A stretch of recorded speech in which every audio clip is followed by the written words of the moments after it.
Of all the things that white folks have copied from the black community, there was one thing that I wish y'all would take, and that is black Americans' commitment to confronting and breaking generational curses. I don't hear none of y'all talking about that. Man, I'm so proud of my folks. I hear y'all talking about this all the time, and it's good soul work. You talking about the spirit of alcoholism running my family, the spirit of whoremongering and lust running my family, the spirit of domestic violence and divorce running my family, and I got to stop it.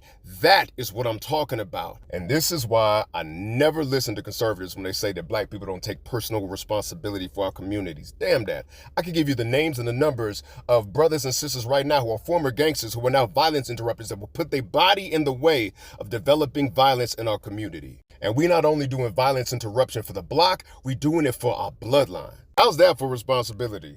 Black folks are taking super responsibility. They saying, I'm taking accountability for things that I might not have even done from an ancestor who I might not have even met. White folks, where you at?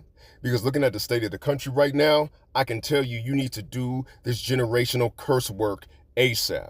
And maybe the words generational curses are too woo-woo for you, so how about I need to unpack epigenetically inherited behavioral patterns? Because in the black community, there's an acknowledgement that being under the whip changed us at a cellular level, but there's not an acknowledgement that swinging the whip might have changed you.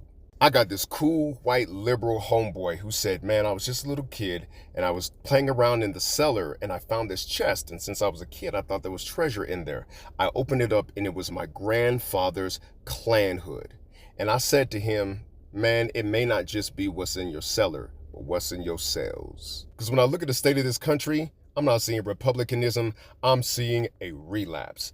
It's like 60 years of integration was just too long, and now you're trying to reindulge in that old shit. Maybe you need to confront, I was drawn to being a part of ICE because there were great grandparents of mine who were body snatchers of African and indigenous peoples, and I gotta unpack that. Try this on. I'm drawn to being a pedophile because there was an ancestor of mine who owned African children, and because he was a slave master, got away with sexually abusing them. How about I was drawn to going to Afghanistan and picking up a gun and taking their property because I have an ancestor who was an invader of indigenous Americans, and I have to unpack that. Like, what if these Karen and Ken crash outs are inherited behavior? Because verbal public abuse against black folks used to be the spark that lit the match for spontaneous public lynchings. And the fact that these Karens and Kens be doing this is not even from them. That's inherited behavior. I wouldn't be surprised if you looked into the ancestry of these Dylan Roof and freaking Klebold and Harris types and found that they had an ancestor who participated in the mass shooting massacres of Wounded Knee, Sand Creek, or Black Wall Street. Here's where the trick bag is for white folks. Y'all got systems that reward you for this behavior, where black folks, we only have systems that punish us. Whether you want to look at it scientifically or spiritually, the behavioral patterns that are playing out that are destroying this country, from the violence to the greed, came from people who didn't unpack what they inherited.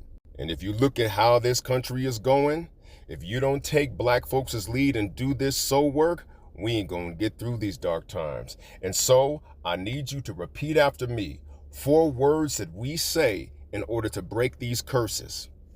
It ends with me. It ends with me. You better step up to the soul work, white America. Take black folks' lead on this, because trust me, if you don't, the thing that will end with you will be America.